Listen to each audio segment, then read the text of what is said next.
Isang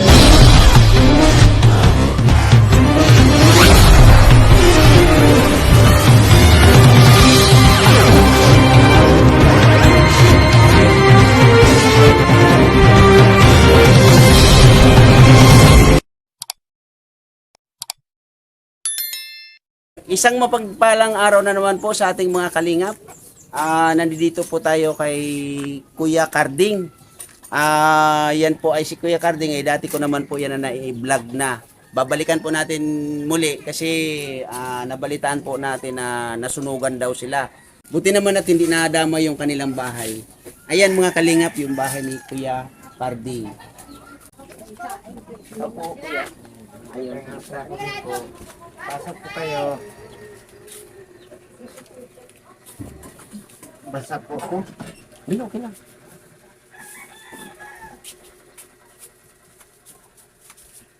Ayan, Kuya, kumusta? Ito, medyo nahirapan. Bakit? Then, galing po ko ng laot. Nag-uusap po ko sa kakilala ko nga. Sumama muna sa kanila lumawat para may pambiling bigas kahit pa paano. Okay. Kauwi lang po namin ngayon, ngayong hapon. Muntik pa nga ako lumubog sa laot kasi lumakas ang hangin at alon eh. Ngayon, yun, pagod din ako ngayon, gawang nahirapan ako sa sarili ko dahil masakit itong kabilang pako eh. Asan si ate? Nandiyan po. Hey ate, buka dito. Gaganda ka dyan natin kasi nasa liwanag. Ayan. Kumusta naman yung magmula nung na-vlog ko kayo? Kumusta naman yung mga nakalipas? Nung nakalipas na Pasko at Bagong Taon, kumusta naman? Okay naman din po kahit pa paano naka-survive po dahil sa inyo pong mga minsan may may nagbibigay din ng pagkain dito sa bahay kung kahit hindi ako naghanda dahil walang panghanda talaga. Ate Marie, balita ko nasunog daw yung tabing niyo. Paano nangyari daw? Yung gabi po, yung Biyernes, nakatulog kami maaga kasi po kami natulog. Nagising po sa amin si Ramon dito sa kapila. Hindi namin na agad na namalayan, nasunog. Yun, nabigla kami na lumupas ng bahay. Kahit wala kami mahakot ang gamit. Akin lang, yung mga pamilya ko lang na ilabas. Naabot ba yung inyong bahay? Naabot po yung bubong namin. Dito po sa kabila rin, yung dingding po, abot din. Kasi malakas din ang hangin papunta dito. Mga anong oras nangyari yun? Mga 10:30 Ng gabi. okay. Buti may dumating kagad na taga-apula o bombero. Tumuting agad kasi natutulong mga kapitbahay namin puro mga lalaki. Yan, tulong-tulong din lahat. Nung na-vlog ko kayo, ng mga nakalipas, okay naman. Ako naman po, natutulungan naman po kami mag-asawa at sa paano. Sa ngayon, ano na yung pinagkakabalahan mo, ate? Ngayon po, ano lang po kami, nag-isip kami na katulad nito, kakauwi lang. Siyempre, yung taong-taong ng mga anak namin pinupukasan. Yun lang po na po, sana nga po, matulungan po kami. Yun lang po na namin mga anak namin. Kasi mahirap din.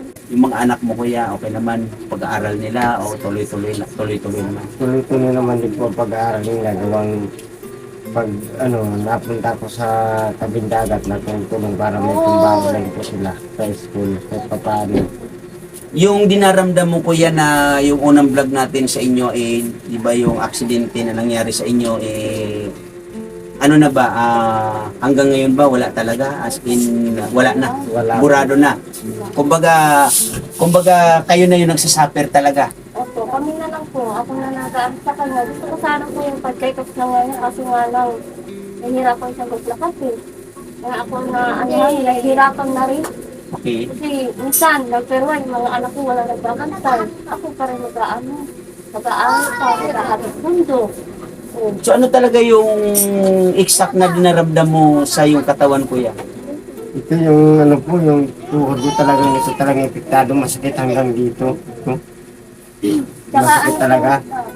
Matigas yung parang mabigat. Pag taglamig, Kumikirot. nakirot siya, tapos nabigat itong dito po yung sa itong ito na ano siya, na bumigat, kaya minsan nahirapan ako lumakad, pinipilit ko na lang. Ibig sabihin, as in talagang masakit. Masakit po. Paano yan? Sabi ko nga, yung iniisip ko kasi yung pumupunta ka sa laot, hanggang saan yung tubig na nararating sa laot nila? Mga lagpas po sa akin, yung nakarating po. Nakakaya mo pa yon? Yun po, nakakaya ko po kasi may sinasakyan naman din po akong bangka, pinapahirap po sa akin ng kakilala ko. Siguro po naawa rin po sa akin sila sa kalagayan ko para kahit paano makatulong ako sa mga anak at pamilya ko.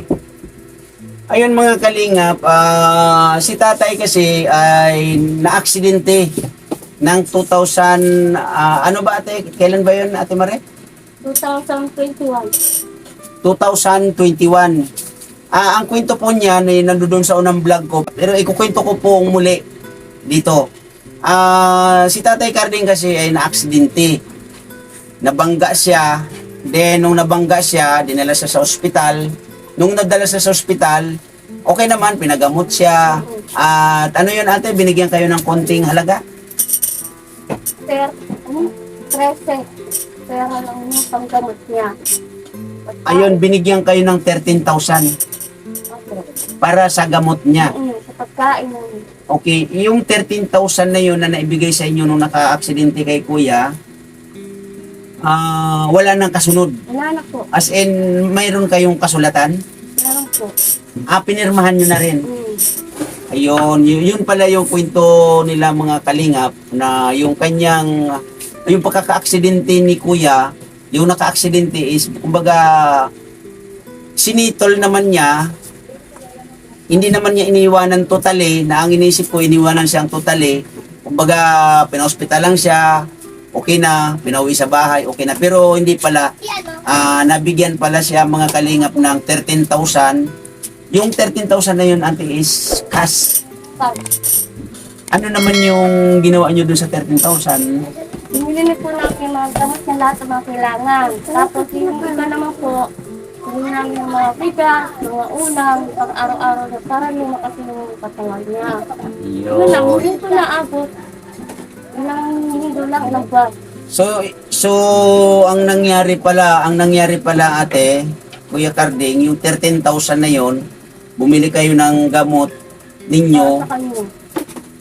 At ang buong akala ninyo, yung gamot na yon is pag nainom niya, okay na, gagaling na siya. Pero kabaliktaran yung nangyari.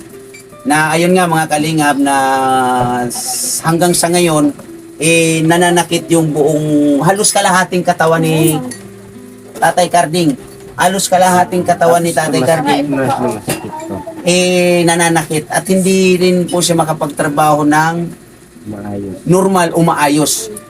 Diba mga kalingap para sa akin kasi ang isang padre di pamilya, siya talaga yung nagiging sandalan ng kanyang mga anak. Diba? Ngayon, ang tanong ko nga, paano ni Tatay Carding magagampanan yung ganon na sa kanyang sitwasyon is ganito, kahit sinong padre di pamilya, kumbaga maaaburido. Pero pasalamat tayo kay Tatay Carding kasi kahit na ganun yung naging sitwasyon niya, na hanggang ngayon, nararamdaman niya o dinaramdam niya yung sani ng pagka-aksidente niya na buong akala nila sa halagang 13,000 is okay na siya. Pero anong nangyari?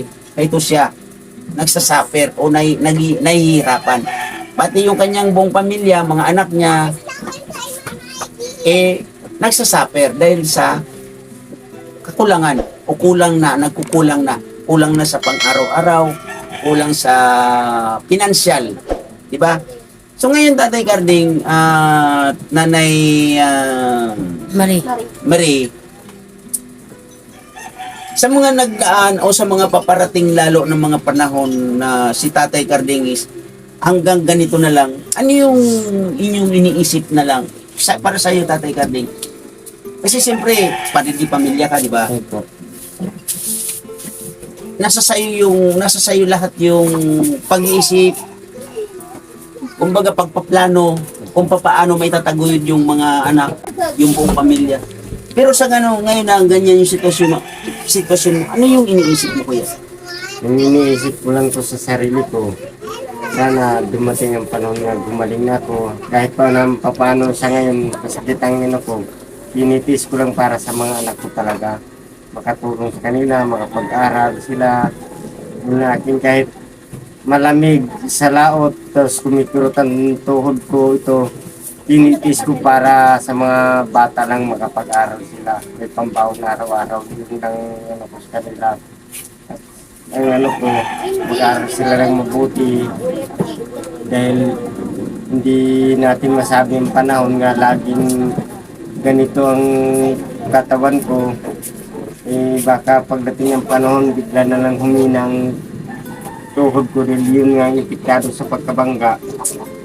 Yun ang iniisip ko sa sarili ko. Kumbaga, may mga katanungan ka sa sarili mo ngayon kung papaano na lang kung dumating yung panahon na ikay talagang hindi na makagalaw, papaano? Isa rin po yun. Isa rin po yun ang iniisip ko nga. Sana gabayan ako ng Panginoon at tulungan nga. Huwag naman sana gawin sa akin ng mga ganun bagay kasi may mga anak ko akong nangangailangan sa akin ng tulong. Mga anak ko, pamilya ko, asawa ko. Ilang taon na nga pala yung panganay niyo, kuya? Nasaan ba sila? Nasaan ba mga anak niyo? Ay, pa. Marie Chris! Ito kayo. Sa isang magula o sa isang tatay, di ba, inulit ko nga na sa kanya lahat nakasalalay ang buong kinabukasan ng kanyang mga anak at ng kanyang buong pamilya, di ba? Kaya kahit ako nagtatanong ako sa sarili ko kung ano yung mangyayari at ano na lang yung gagawin ni Tatay Carding na tulad nga ng ano yung sabi mo, Tatay Carding, na Hindi naman sana dumating ang panahon na mangyari sa akin na humina na ako. Paano na lang ang mga anak ko sa pag-aaral nila? Buti kung may makukuha ng pangailangan ng pag-aaral ng mga anak kong magulang nilang babae. Sana naman po, Panginoon, tulungan niyo po kami gawang minsan nararamdaman ng pako. Yun lang po ang akin.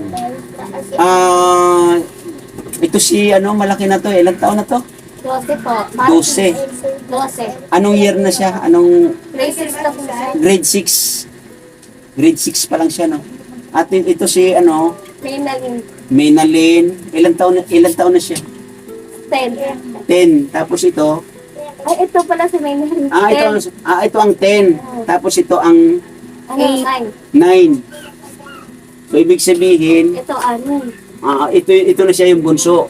So ngayon na Tatay Carding, binalikan kita, kinumusta kita kasi yun nga, yung nabalitaan ko na nasunugan kayo dito. Meron akong kunting pasalubong uli sa inyo, no? So yun na Tatay Carding at Nanay Marie, para sa inyong mga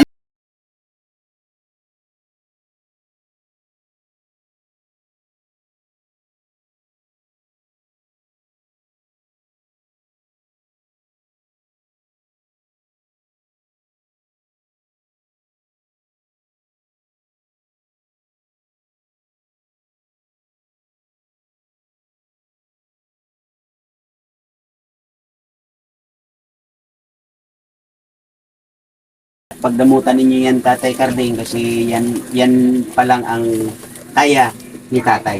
Okay? Huwag mong kakalimutan na magdasal lagi, lumapit sa ating mahal na Panginoon kasi sabi ko nga, siya lamang yung ating nagiging sandalan. Okay? Sa anumang mga pangangailangan natin, sa Kanya tayo lumapit. Okay? Opo. At maraming pong salamat sa sumuporta rin kay Tatay Papsi at inibog sa kanya at tumulong din sa amin. Si Tatay Papsi naging tulay para sa amin. Maraming rin salamat at sana huwag kayo pong magsawa tumulong kay Tatay Papsi para siyang naging tulay papunta sa amin mga mahirap at naghigaos kahit papaano. Tulungan niya kami. Maraming salamat po. Okay, Tatay Carding, maraming salamat din. At sa inyong mga anak, sabi ko nga, kayo yung gagabay sa kanila. Nanay Marie, magtulungan kayo ni Tatay, okay? Na ano man yung dinadala ni Tatay na karamdaman sa ngayon, magtulong-tulong tayo magdasal para sa kanyang agarang kagalingan, okay? At ayun, mga kalingap, pansamantala, iiwanan muna po natin si Tatay kasi anong oras naman na din, okay? So yun, Tatay Carding, Nanay Marie, at sa inyong mga anak, maraming salamat din sa inyo, no? Salamat po. Okay? At ayun mga kalingap, at ako po ay nagpapasalamat sa lahat ng mga sumusuport kay Tatay. Maraming salamat po sa inyong support. At lagi pong sinasabi ni Tatay na wag po natin kakalimutan laging magdasal sa ating mahal na Panginoon kasi siya lamang po ang ating sandalan sa ating buhay, sa ating pamumuhay at sa ating buong pamilya. Maraming salamat po guys and thank you. Bye-bye. Bye-bye. Babay po.